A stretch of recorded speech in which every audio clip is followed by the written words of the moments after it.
Саляму алейкум ва рахматуллахи ва баракатух.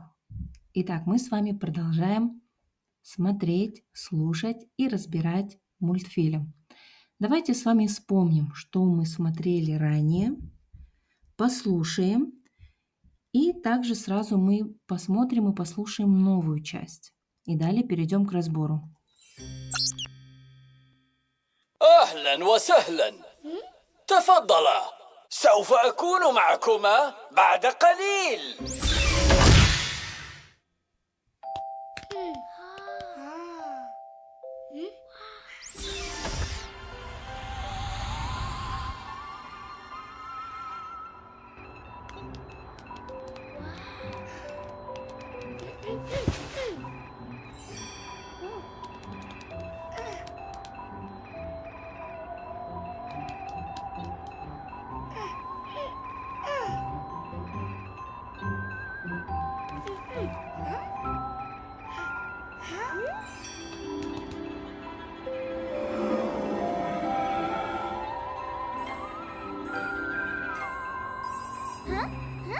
انظري يا نورة، إن الشخص الذي يعيش هنا أرنب.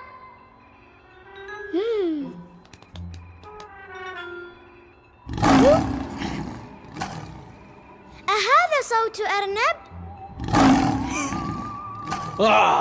أين ذهبت؟ أين اختفت؟ لقد كانت هنا بالأمس. يا لها من شقية. Отлично. Давайте أهلا посмотрим وسهلا. заново. Будем تفضل. разбирать. انظري يا نورة، إن الشخص الذي يعيش هنا أرنب. انظري يا نورة، إن الشخص. Итак, давайте переведем и разберем данную часть. انظري انظري يا نورة.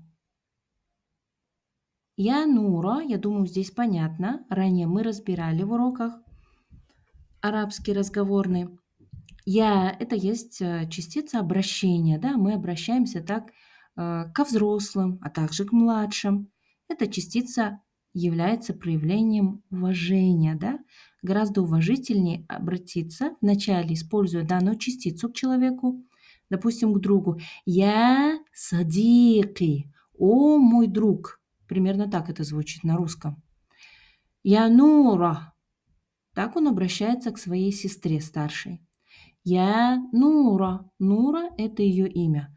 А вот глагол унзури. Давайте рассмотрим, как он пишется в прошедшем времени. Назара янзуру. Назара. Смотреть. Назара он смотрел. Давайте с вами проспрягаем. Ана назарту. Анта назарта. Анти назарти. Хуа назара. Отлично. И дальше можно, конечно, продолжить во множественном числе. Например, назара, и здесь будьте внимательны. Когда я хочу сказать куда, я скажу иля. Например, назара Ахмаду, назара Ахмад иля аль-кальб, масалян. Янзуру в настоящем времени. Точно так же спрягаем. Ана анзуру. Анта танзуру. Анти танзурина. Хуа янзуру. Хия танзуру. Нахну нанзуру. И так далее. Например, анзуру иля сама. Я смотрю на небо. Здесь же мы слышим, что он говорит унзури. Что это значит? Это у нас формула в повелительном наклонении. Унзур, смотри. Унзур, я говорю для мальчика, например, для сына, да, я скажу ему унзур, смотри. Унзури для девочки, для сестры, для дочери. Масалян. Унзури. Тоиб. Давайте еще раз посмотрим. Унзури я Нура. Смотри, Нура. Инна шахса аллади яишу хуна арнаб. Инна. Что такое инна? Очень часто встречается данная частица в Коране, да? Инна, анна. И в Коране обычно она переводится как поистину, воистине, да? Здесь же она больше для усиления данного предложения, что человек, а шахс переводится как человек, или это как поистине человек, или же человек, я утверждаю. Аллави. Аллави – это у нас который. Допустим, аль-муаллиму аллави фил мадраса. Учитель аллави, который фил мадраса, в школе. Инна шахса аллави, который, то есть поистину, человек, поистине человек, можно не говорить поистине, в интонации, да? Человек, который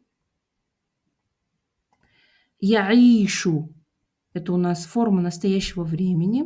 В прошедшем времени это глагол аша. Данный глагол, помнится, мы его также разбирали в уроках. Арабский разговорный. Это значит жить, проживать. Яишу. Получается, что человек, который живет гуна, здесь, арнаб, заяц. Еще раз. Инна шахса аллади яишу гуна арнаб. Получается, человек, который проживает здесь, это заяц.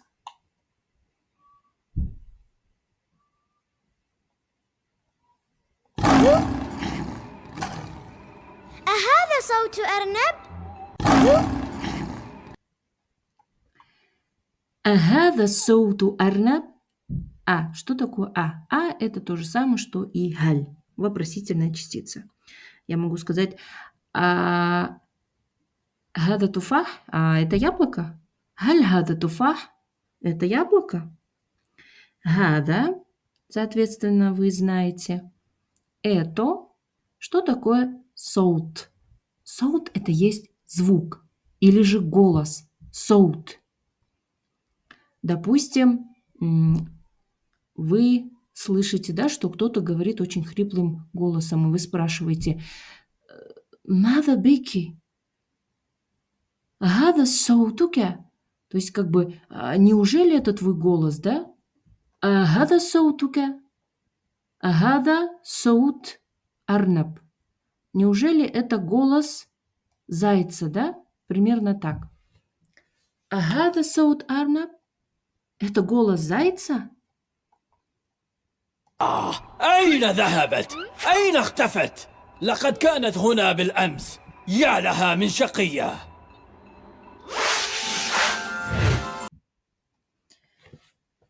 أين اختفت؟ أين اختفت? أين? Я думаю, что вы эту фразу хорошо знаете, это слово. Айна – вопросительное. Где? А вот ихтафат – это в прошедшем времени, это глагол ихтафа. Ихтафа – это значит прятаться.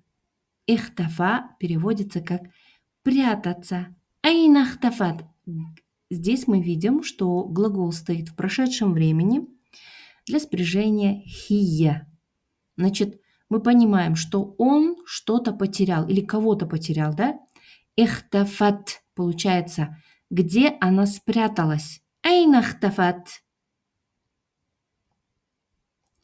Лакад канат хуна бил амс. Что такое лакад? Перевести лакад достаточно сложно, да? Почему? Потому что это частица усилительная, и она служит для того, чтобы придать усиление утверждению. Лякад кянат. То есть я как бы хочу сказать, ну, она же была, вот это же, да, ну, она же была, примерно вот так. Лякад кянат. Была, гуна, здесь. И что такое биль-амс? Биль-амс означает вчера. Биль-амс, вчера. То есть примерно данное предложение звучит таким образом. Но она была же здесь вчера. И последнее. Я ляха мин шакия. Здесь опять мы видим вот это я. Однако я уже стоит со словом ляха. И я ляха в данном случае здесь для женского рода ляха. Для мужского рода будет лягу. Я лягу. Я ляха.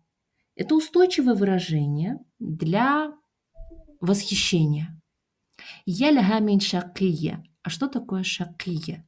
Шакия стоит в женском роде, да? Это как озорница, хулиганка, да, что-то в таком значении. Переводится слово шакия. Я ляха мин шакия. Значит, мы видим, что он что-то потерял.